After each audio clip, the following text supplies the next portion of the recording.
poker world is on fire, all sparked by Alex Foxen's tweet accusing top pro Ali Imsirovic of cheating. That tweet triggered an avalanche of accusations from other professionals, and it appears that the corruption in poker is even deeper and more insidious than most people knew. The dirty truth is that it's very easy for anyone to cheat in poker, particularly online. There are countless sites that can be found through a simple Google search that offer bots and real-time assistance programs. And there are also many other commercial tools that aren't marketed as RTA, but can be easily used for that purpose. And of course, there are many other ways to cheat as well, including multi-accounting, ghosting, and collusion. It doesn't take a rocket scientist to see that when you couple an opportunity to win large sums of money with unfettered means to gain edges and cheat the system with no consequences, the very existence of poker is under threat.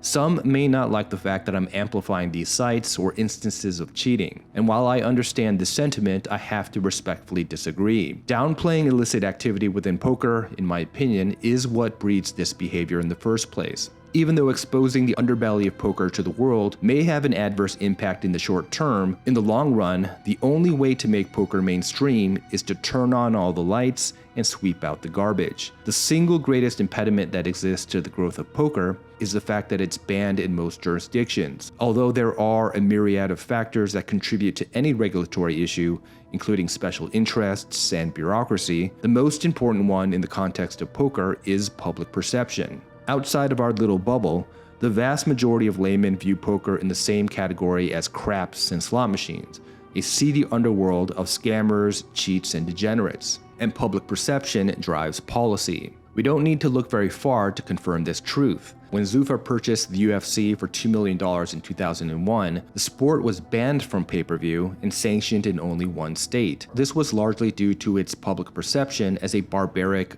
unregulated free-for-all. So to put the UFC on a path towards legitimacy, Zuffa made it its mission to, in the words of one of its owners, not run away from regulation, but run towards regulation. They reached out to athletic commissions and adopted uniform rules. They also voluntarily implemented the most rigorous drug testing system in all of professional sports. Because of these efforts, today the UFC is sanctioned in all 50 states and is a massive multi-billion-dollar worldwide industry. If poker is to follow suit, which it has all the potential to do, we need to ditch the short-sighted view and have a grander vision for the future of this game. And this means that the community must be willing to bear some temporary pain by applying real remedies to this festering wound of wide-scale cheating. So where do we start? Well, a number of people have advocated for a universal blacklist, which, in my opinion, is a must. There have to be consequences for wrongdoing. Without deterrence, behavior will not change, and currently the cheaters are likely scoffing at how soft the poker community is to allow them to get away with murder scot-free.